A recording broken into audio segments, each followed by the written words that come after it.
전 성도님들을 사랑해서 시험에 들지 않게 하기 위해서 말씀을 보고 해보겠습니다. 요한복음 15장 5절 말씀입니다. 함께 두 번 반복해서 읽겠습니다. 나는 포도나무여 너희는 가지라. 그가 내 안에 내가 그 안에 거하면 사람이 열매를 많이 맺나니 너희 떠나서는 너희가 아무것도 할 수 없음이라. 다시 한번요. 나는 포도나무여 너희는 가지라. 그가 내 안에 내가 그 안에 거하면 사람이 열매를 많이 맺나니 나를 떠나서는 너희가 아무것도 할 수 없음이라. 아멘. 오늘 말씀 암송 한번 볼까요? 주보 한번 보십시오. 주보 쉴만한 물가 밑에 있습니다. 주보 요한복음 11장 25절부터 26절. 함께 읽겠습니다. 예수께서 이르시되 나는 부활이요 생명이니 나를 믿는 자는 죽어도 살겠고 무릇 살아서 나를 믿는 자는 영원히 죽지 아니하리니 이것을 내가 믿느냐. 아멘. 다음 주에는 꼭 확인해 보겠습니다. 그러니까 다음 주 좀 기니까 긴장하시고 꼭 암송해 주셨으면 좋겠습니다. 오늘도 재미난 이야기를 하나 드리고 말씀을 함께 나눴으면 좋겠습니다. 저는 재밌는데 성도님들이 재밌을지는 장담은 못하겠습니다. 혹시 재미없으시면 주여 하시면 될 것 같습니다. 어머님들이 생각하는 좋은 아들과 나쁜 아들 시리즈입니다. 성도님들은 한번 몇 등급의 아들 또 몇 등급의 딸인지 한번 확인해 보셨으면 좋겠습니다. 1등급이 있습니다. 1등급 아들. 엄마 말도 잘 듣고 공부도 잘하는 아들. 1등급이랍니다. 1등급. 한번 손 한번 들지 마세요. 2등급. 엄마 말은 잘 듣는데 공부는 못하는 아들. 2등급이랍니다. 일단 엄마 말을 잘 들어야 된다는 것이죠. 3등급은 엄마 말은 안 듣는데 공부는 잘하는 아들. 이게 3등급이랍니다. 3등급. 그럼 여러분 4등급은 뭐겠습니까? 4등급. 다 하시네요. 엄마 말도 안 듣고 공부도 못하는 아들. 4등급이라는 거예요. 그런데 여러분 5등급이 있답니다. 5등급. 아니 4등급이면 모든 게 끝났잖아요. 근데 5등급이 있습니다. 5등급. 뭔지 아십니까? 지 아빠 꼭 빼닮은 아들. 이게 5등급이랍니다. 5등급. 사랑하는 성도님들은 몇 등급이십니까? 저는 바라는 건 다 주님 안에서 1등급 되시기를 바랍니다. 아멘이 적으시네요. 지 아빠 꼭 닮은, 하나님 꼭 닮은 성도님들 되십시오. 예수님의 제자 중에 가장 사랑하는 제자, 그리고 가장 사랑을 많이 이야기한 제자, 그리고 가장 오랫동안 산 제자를 들라고 한다면 요한이라는 제자를 듣게 되어집니다. 성경상 여러분 안드레가 첫 번째 제자로 언급되어 있지만 실제적으로 제자들을 순서로 언급되어졌을 때 안드레보다 먼저 예수님께 달려온 관심을 가진 제자는 요한이었습니다. 근데 요한이요 이 안드레 다음으로 밀리기도 하고 또 그 다음 말씀해 보니까 베드로, 야고보 다음에 속하기도 할 정도로 처음에는 먼저 열심으로 주님을 따랐지만 중간 정도 간 제자, 물론 상위 그룹에 속해져 있지만 다른 제자들보다 뒤로 밀려난 제자이기도 한 그 제자가 요한입니다. 근데 이 요한에게는 별명이 있죠. 여러분 지난주 말씀 기억나시죠? 지난주 말씀 기억나시죠? 한번 점검해 보겠습니다. 야고보의 별명이 뭐였습니까? 우리의 아들이었죠. 근데 그가 바뀐 별명이 있었습니다. 그게 뭡니까? 조가비 있죠. 조가비. 그렇죠? 어부 또 해안가에 다니면서 주의 복음을 전함으로 우레아의 아들에서 조가비, 어부들의 아비가 되어진 그 위대한 사도가 바로 야고보입니다. 근데 이 야고보와 함께 똑같은 성정을 가진 사람이 바로 요한이지요. 그래서 요한도 별명이 뭐냐면 우레아의 아들입니다. 심지어 이 우레아의 아들에서 끝나지 않고 이 야고보보다 요한은 성경 곳곳에 그가 어떤 자였는지가 구체적으로 막 언급되어집니다. 그 중에 대표적인 것이 마가복음 9장 말씀에 가보니까 마가복음 9장에 어떤 이들이 예수님의 이름으로 귀신을 내어 쫓는 일들이 나타나게 되어졌습니다. 얼마나 귀한 모습입니까? 근데 이 요한이 그 모습을 가만히 보니까 기분이 나빴어요. 왜 기분이 나빴냐면 예수님을 따르는 제자들처럼 예수를 따르는 제자들이 아닌 예수님을 안 따르고 있는 사람들인데 귀신을 쫓아내고 있거든요. 그러니까 기분이 나빴어요. 그래서 마가복음 9장 38절 40절 말씀에 가보니까 요한이 이렇게 말합니다. 주님, 저들이 우리를 따르지 않았기 때문에 제가 금했습니다. 야야야야, 너희들 감히 우리 예수님의 제자도 아니면서 귀신을 쫓아내? 니들 절대로 그렇게 하지 마. 너희들은 우리랑 다른 사람들이니까 그거 하면 안 돼 하고 선을 딱 그은 사람. 그 형은 지난주 말씀에 뭐를 이야기했습니까? 사마리아의 한 마을의 사람들이 예수님이 그것을 통과하는 것을 막으니까 하늘에서 불을 내려서 다 죽여버리죠, 예수님 이라고 말했던 형과, 그리고 예수의 이름을 힘입어서 귀신을 내쫓고 있는 그 사람들 보면서 쟤네들 우리랑 좀 다른데 니들 그 쓸데없는 짓 하지 마, 니들은 우리 제자 아니야 하면서 그들을 이기적으로 편가르기를 하고 있는 제자 요한. 여러분, 이런 요한이 예수님께 이런 말을 했을 때 아마 그런 이런 내심 이런 생각을 가진 것 같습니다. 이렇게 얘기하면 주님이 나를 축복해 주실 거야, 칭찬해 주실 거야 라고 말이죠. 그러나 돌아오는 것은 야고보와 요한에게 동일합니다. 예수님의 꾸지람이었습니다. 예수님이 동일하게 이들을 꾸짖는 이유가 있습니다. 그것이 무엇이냐면 요한이 놓치고 있었던 것이 있었기 때문에 그렇습니다. 야고보가 놓치고 있었던 것은 예수님이 이 세상을 얼마나 사랑하시는지에 대한, 모든 사람이 예수님의 사랑을 받아서 구원받아야 되는 자녀라는 것을 놓쳤고, 요한은 그 모든 사람들이 바로 예수님이 필요한 존재들이라는 것을 놓쳤다라는 것입니다. 단지 집단적으로 저가 나와 관계가 있느냐 없느냐, 저가 행한 것이 지금 나에게 유익하냐 유익하지 않느냐의 기준을 가지고만 이 사람들을 평가했기 때문에 지금 예수님께 이런 꾸지람을 듣고 있는 것이죠. 그런데 여러분, 이런 모습이 요한에게만 나타나는 모습이 아닌 게 문제죠. 여러분, 교회 안에서도요, 네 편 내 편 나누는 모습들이 얼마나 많습니까? 세상에 지금 탄핵 정국 때문에요, 한쪽에서도 막 난리를 치고 한쪽에서도 막 난리를 쳐요. 이제 3.1절 되면 태극기를 달아야 되는데 고민이에요. 이거 태극기를 달아야 되나 말아야 되나. 예전에는 당연히 달아야 됐는데 지금은 고민하게 만들었어요. 왜요? 이 태극기를 달면 이쪽이고 태극기를 안 달면 이쪽이고, 어느 때부터 편가르기가 우리 민족 가운데 지금 참 암울하게 나타나고 있거든요. 그런데 이게 교회 안에서도 나타나요. 나는 누구 파다, 나는 누구 사람이야, 나랑 달라. 근데 여러분 생각해 보십시오. 우리는 예수 그리스도의 머리 대신 예수 그리스도 안에서 한 형제 한 지체가 됐지 않았습니까? 그리스도 안에서 우리는 사랑의 띠로 하나가 되었습니다. 막 찬송 부르고 그렇게 기뻐하는 존재들인데, 어느 순간에 나에게 유익한가 유익하지 않는가의 기준을 두고 편가르기 하는 모습들이 얼마나 많이 나타나는가 하는 것이죠. 바로 요한이 바로 이런 자였습니다. 사실 우리 그리스도인들에게 가장 중요한 것이 모든 것이 하나님의 영광을 위한 것인가, 이것이 공동체 유익을 위한 것인가를 고민해야 되는데, 철저하게 내가 속해져 있는 곳에만 복음이 있고 진리가 있고 사랑이 있는 양 착각하는 이런 연약한 제자, 그게 요한이에요. 그런데 여러분, 우리가 이런 요한을 이런 제자로 기억합니까? 아니죠. 요한을 무슨 제자로 기억하죠? 사랑의 제자라고 기억합니다. 생각해 보십시오. 그는 사랑의 제자라는 말을 들을 수 없는 존재였습니다. 그의 삶은 철저하게 사랑과 상관없는, 오히려 사랑을 깨트려버리는 존재가 요한이었습니다. 그런데 그가 사랑의 사도로 불려지게 되어졌어요. 그렇다면 여러분, 이렇게 불같고 그리고 나밖에 모르고 이기적이었던 사도 요한이 사랑의 사도로 변화되어졌다라면, 그리고 그 사랑의 사도로 변화되어져서 수많은 사람들에게 도전 주는 예수의 제자가 되어졌다라면, 우리에게도 희망과 소망이 있는 것 아니겠습니까? 내가 성질이 어떻든 그건 중요한 게 아닌 것 같습니다. 사도 요한이 경험한 것, 사도 요한이 그렇게 바뀌게 된 것, 그 비밀만 내가 알고 있다라면, 또 그 모습을 통하여 주어진 제자의 모습이 무엇인지를 우리가 마음밭에만 새기고 살아간다라면, 우리들도 훗날 뭐라고 불리게 되어질까요?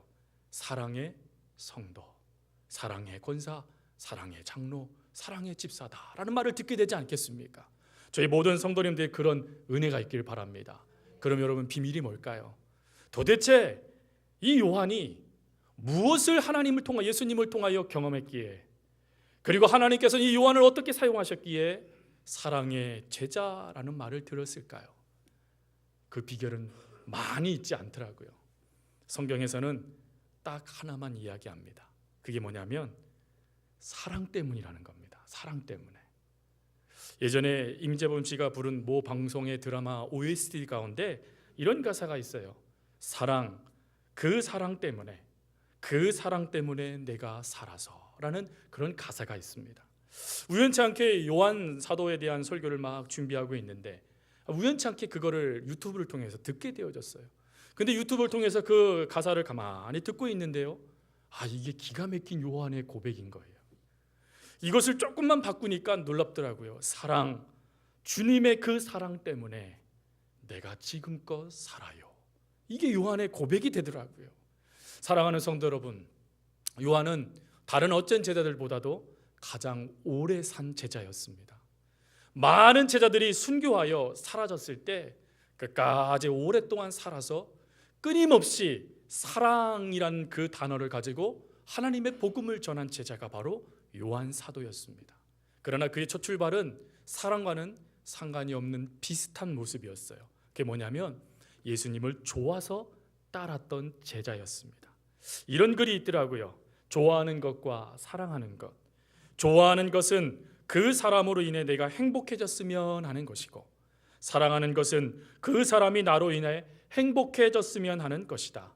만약 지구가 멸망하여 탈출하는 우주선이 있다면 좋아하는 사람은 내 옆자리에 태우고 싶은 것이고, 사랑하는 사람은 내 자리를 양보하고 싶어하는 것이다 라고 말이죠. 여러분, 이 말씀을, 이 이야기를 가지고 요한을 또 비교해 보십시오. 요한은 예수님을 좋아해서 따랐던 제자였습니다. 그 예수님을 좋아해서 예수님으로 인해 내가 행복해지기를 원했던 제자, 예수님으로 인해서 내가 높은 자리에 올라가고 싶었던 제자, 예수님을 통하여 내가 드러나고 싶었던 제자가 바로 사도 요한이었습니다. 이런 사도 요한을 우리 주님은 그 모습 그대로를 가지고 그 형 야고보에게 행한 것과 똑같은 모습으로 올바른 방향으로 그 관점을 이루어 가십니다. 근데 야고보와 조금 달라요. 그게 무엇이냐면 요한에게 가장 중요한 것, 또 가장 부족한 것을 예수님께서 아셔서 그의 어머니, 예수님의 어머니 마리아를 이 요한 사도에게 맡기는 것이었습니다. 요한복음 19장 말씀에 가보면 예수님께서 십자가상에서 십자가 그 아래에 있는 요한과 그리고 그의 어머니를 향하여 이렇게 말합니다. 여자여, 보소서, 당신의 아들입니다. 그리고 요한을 향하여 말합니다. 네 어미라 라고 말이죠. 여러분, 요한의 가문을 우리가 이미 지난주 말씀을 통해 살펴봤습니다. 요한의 가문은요, 갈릴리 수산시장 대표이사 할 수 있는 재력이 떵떵거리는 집안의 둘째 아들이에요. 여러분, 이 둘째 아들은 요한이 남수종 들어봤겠습니까? 이 둘째 아들 요한이 남을 대접해 본 적이 있겠습니까? 아니요. 그는 수종 받았던 사람이었어요. 수많은 사람들이 자기를 도와줬던 사람, 나밖에 몰랐던 부잣집의 둘째 아들이 바로 요한이었어요. 더군다나요, 그렇게 남을 섬겨본 적도 없는 그에게 예수님이 대뜸 당신의 육신의 어머니 마리아를 맡기시는 거예요. 여러분, 이때 마리아의 곁에 그의 자녀들이 없었습니까? 아니요. 아들도 여럿 있었고요, 딸들도 있었습니다. 그렇기 때문에 요한은 그게 이해되지 않았을 거예요. 예수님께서 물론 자기를 사랑하셔서 그의 육신의 어머니를 자기에게 맡겼지만 도대체 한 번도 해보지 않는 섬김, 한 번도 해보지 않은 남을 도와주는 삶을 살아보지 않았던 요한에게는 이게 참 막막한 것이었을 겁니다. 그럼에도 불구하고 요한 사도는 거의 이 마리아가요 90세에 주님의 하나님의 부름을 받습니다. 그래서 대략 30-40년 동안 예수님의 어머니 마리아를 자신의 어머니로 여겨서 정성껏 보살폈다라는 것입니다. 처음에는 많이 힘들었을 겁니다. 처음에는 왜 내가 이것 해야 되지? 라는 생각이 그에게 아마 밀고 들어왔을 것입니다. 그리고 시간이 지났을 때 아니 내가 내게 맡겨주신 주님의 사역도 너무나 바쁜데 왜 내가 이 어머니를 맡아야 될까라는 고민도 했었을 겁니다. 그러나 시간이 지날수록 요한 사도에게 한 가지 깨달아지는 은혜가 있었습니다. 그게 무엇이었냐면 사랑이 무엇인지를 알게 되어진 거예요. 예전에는 사랑이 이론이었습니다. 예전에는 사랑이 단지 뜬구름 잡는 거였어요. 예전에는 사랑이 돈과 관련된 거였습니다. 그런데 그가 예수님의 어머니를 모심을 통하여 예수님이 보여주신 사랑이 무엇인지, 그리고 그 예수님이 보여주신, 그리고 나로 하여금 많은 사람들에게 보여주고자 하는 사랑이 무엇인지를 깨닫는 사랑의 사도가 되어졌다라는 것입니다. 부모님을 섬기고 남의 어머님을 섬기면서 최선을 다하여 자식돌이 하다 보니까 그 속에 주님의 마음이 깨달아진 제자, 그게 요한이었습니다. 여러분, 이 모습을 가지고 사도 요한이 예수님의 그 사랑을 깨닫게 되어지니까 그 삶에요 놀라운 변화 두 가지가 나타납니다. 첫 번째 변화는 무엇이냐면 내가 죽고 예수가 사는 제자의 모습이 나타납니다. 여러분, 주님의 사랑을 깨닫기 전 이 사도 요한은 어떤 자였습니까? 겸손? 그것과는 상관없는 자였어요. 늘 이기적이었고 다른 사람보다 높아지기를 원했던 사람, 다른 사람에게 자기 이름을 드러내서 많은 사람들에게 자기 형처럼 떵떵거리며 살고 싶었던 사람이었던 이 요한이 주님의 사랑을 깨닫게 되어지니까, 주님의 사랑을 깨닫게 되어지니까 자신을 감추어 버리는 제자가 되어집니다. 여러분, 요한복음을 읽으실 때, 통독하실 때 이상한 점 하나 발견하지 않으셨습니까? 다른 서신서에 보면 누가 그것을 지었는지 정확하게 언급을 해나갑니다. 그런데 이 요한복음만큼은 이상하게요, 뭐라고 표현하고 있냐면 어느 한 제자, 다른 한 제자라고 말만 하지 그가 도대체 누군지에 대해서 전혀 언급하지 않습니다. 특별히 여러분, 예수님께서 만찬을 행하실 때 예수님 품에 앉아 예수님 품에 기댄 그 제자가 누구겠습니까? 요한이지 않습니까? 그런데 그는 자신을 언급하지 않아요. 오히려 이렇게 말합니다. 예수 품에 안겨 있는 한 제자가, 제자라는 것으로만 싹 바꾸어서 자기를 언급하지 않습니다. 십자가상에 있을 때도 자신이 누군지 언급할 수 있었어요. 그래서 많은 초대교인들에게 봐라, 내가 예수님의 어머니를 맡은 그 요한이라고 불린 제자야 라고 말할 수 있었는데 거기에다 싹 감추고 이렇게 말합니다. 유일한 한 제자가, 자기를 감추어 버려요. 그 제자가 누군지에 대해서 언급하지 않습니다. 예수님이 빌라도의 총독에 끌려가고 데스상의 안뜰에 끌려갈 때도, 그 곁에 있을 때도 그는 자기 끝까지 그 위치에 따라갔던 제자의 자신을 자랑할 수 있었는데 그때도 이렇게 말해요. 다른 한 제자가. 철저하게 자기를 숨기는 자. 왜요? 주님의 사랑을 깨닫게 되어지니까 자신의 본 모습이 보여지는 거예요. 내가 얼마나 주님을 이용하고자 했던 자였는지, 내가 얼마나 주님을 따르면서도 주님 덕 좀 보려고 따라다녔던 연약한 자였는지를 그가 깨닫게 되어지니 자기의 이름을 고백할 수 없는 모습이 되어진 것이죠. 그래서 철저하게 낮아지는 모습으로 그의 삶을 살아갑니다. 그리고는 그 낮아지는 모습 가운데 하나님, 나는 죽겠습니다. 주님이 사십시오. 그래서 주님의 나라를 이룰 수만 있다면 제가 주의 사랑을 전하는 사도가 되겠습니다 라고 하며 그 삶을 살아갔던 제자가 바로 요한 사도였습니다. 여러분, 유명한 이야기가 있더라고요. 그가 이제 거동도 하지 못하는 그런 연로한 나이가 되었을 때 설교할 수 있는 기회가 주어질 때마다 강단에 올라와서 무슨 말만 했을까요? 딱 이 말만 했대요. 여러분, 사랑하십시오. 이 이야기만 했대요. 여러분, 근데 그 전승에 보니까요, 요한 사도가 여러분 사랑하십시오 라고 말할 때마다 울었대요. 여러분, 왜 울었을까요? 주님 그 사랑이 깨달아지는 거예요. 여러분, 주님의 그 사랑이 무엇입니까? 오늘 말씀에 이렇게 돼 있지요. 하나님의 사랑이 우리에게 이렇게 나타난 바 되었으니 하나님이 자기의 독생자를 세상에 보내심은 그로 말미암아 우리를 살리려 하심이라. 자기가 지금 살아있고 자기가 지금 복음을 전할 수 있는 이것이 바로 나를 위하여 십자가를 지신 예수님의 그 사랑 때문이라는 것을 사도 요한이 깨닫게 되어져서 여러분 사랑하십시오 라고 말할 때마다 주님 그 사랑에 감격하여 울었다라고 기록되어집니다. 그것뿐인 줄 아십니까? 어느 한 성도가 이렇게 말했대요. 요한 사도님, 이제 그 사랑하십시오 라는 말보다 다른 설교 좀 해주세요 라고 말했더니 요한 사도가 그를 바라보며 이렇게 말했대요. 제가 다시 말합니다. 여러분 사랑하십시오 라고 말이죠. 여러분, 우리가 주님의 사랑을 깨달으면 깨달을수록 깨달아지는 은혜가 무엇입니까? 왜 나 같은 죄인을 위해 주님 죽으셨나요? 라고 하는 그런 울부짖음 아니겠습니까? 그리고 그 사랑 때문에 우리가, 주님 그 사랑 때문에 우리가 하루하루를 살아가고 있는 것 아니겠습니까? 근데 그 사랑을 놓치면 내가 나타납니다. 그러나 우리가 그 사랑 안에 거하면 주님만 드러납니다. 주님이 드러나고 내가 주님의 그림자 뒤에 숨겨진다 할지라도 하나님, 나 주님 사랑해요 라고 말했던 사도, 그래서 주님만 높여드기를 원했던 사도 바울과 같은 삶을 살았던 사도가 바로 요한이었다라는 것입니다. 그게 요한의 모습이에요.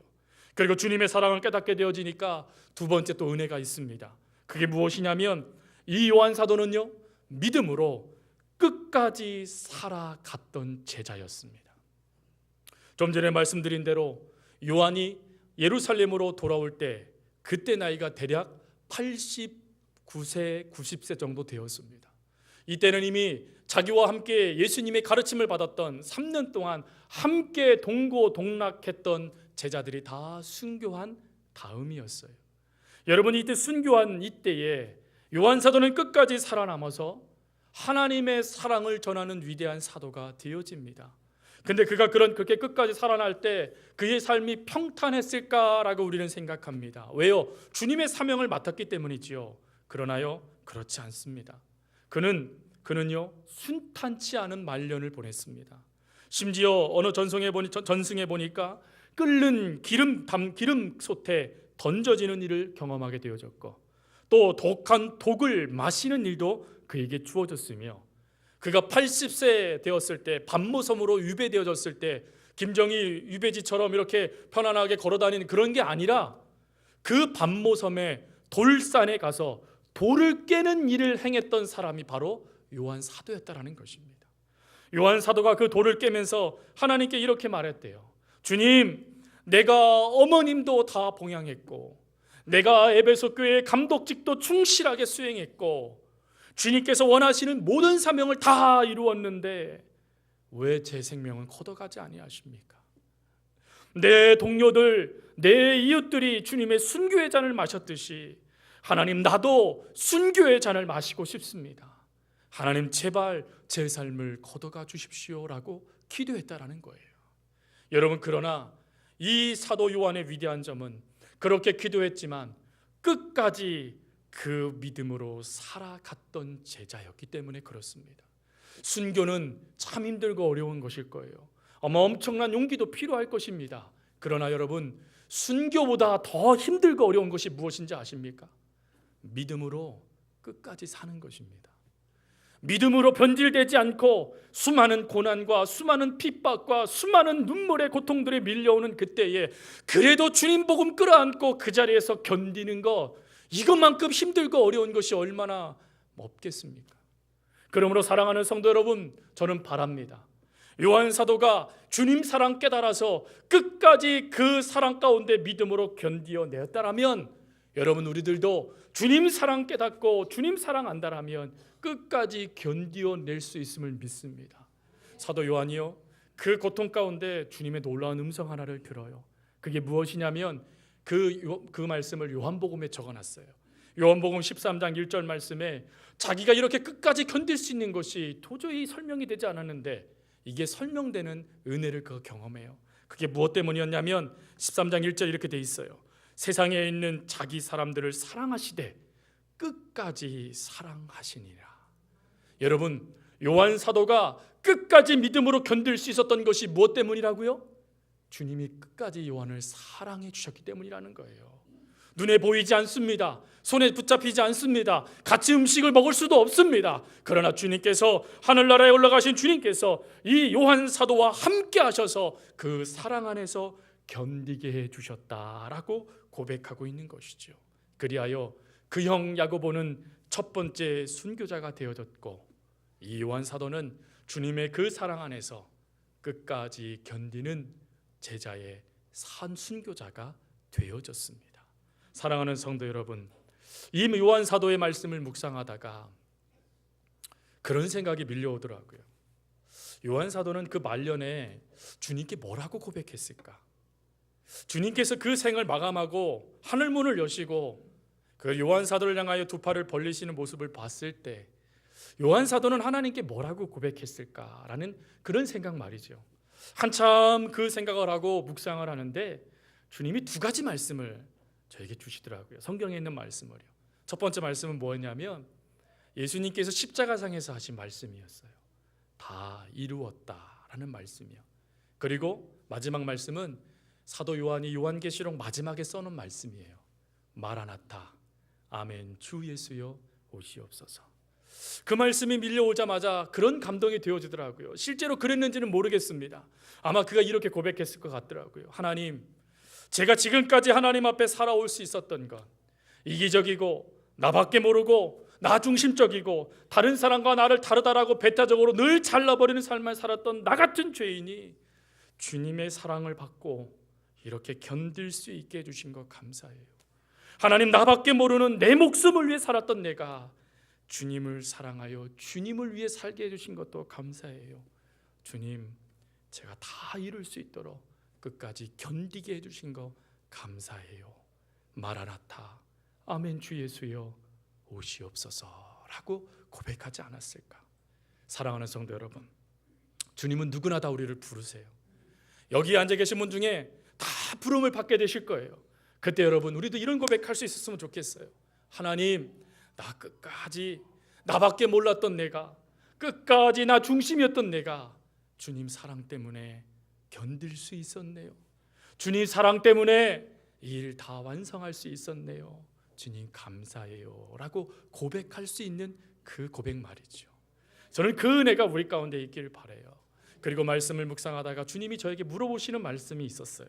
그게 무엇이냐면, 사랑하는 아들아, 내가 너를 사랑하는 그 모습 가운데 네가 견뎌야 할 것은 무엇이냐라고 물으시는 것 같았어요. 사랑하는 성도 여러분, 세례 요한의 제자였던 사도 요한이 주님을 만나고 또 주님과 함께 거할 때는 그 사랑이 무엇인지 알지 못했지만 주님의 사랑, 어머니 모심을 통하여 깨닫게 되어지자 이것이 사랑이었군요 라고 고백하여 이 사랑의 아름다운 고백을 우리에게 들려줬던 이 사도 요한이 오늘 우리에게 예수님의 이 말씀을 듣고 우리에게 이렇게 질문할 거라고 생각했어요. 나도 주님의 사랑을 받고 견디어냈다면 사랑하는 후배 여러분들, 여러분들이 견뎌야 될 믿음의 자리는 어디입니까? 여러분들이 견뎌야 될 그 자리는 어디입니까? 라고 말이죠. 여러분, 그럴 때 무엇라고 대답하시겠습니까? 그럴 때 여러분 뭐라고 하나님께 또 선배 되신 우리 사도 요한에게 여러분 고백하시겠습니까? 그 고백을 찬송으로 드렸으면 좋겠어요. 우리 찬송가 288장 우리 함께 불렀으면 좋겠습니다. 그 찬송가의 8장 288장의 후렴구가 이거잖아요. 이것이 나의 간증이요 이것이 나의 찬송일세. 나 사는 동안 끊임없이 구주를 찬송하리로다. 끊임없이 흔들리지 않고 끊임없이 주님만 높여드리고 나는 없고 주만 있으면, 그리고 하나님, 내가 이렇게 견딜 수 있는 것은 주님의 그 사랑 때문입니다 라고 고백할 수 있는 우리 모두가 될 수 있기를 바랍니다.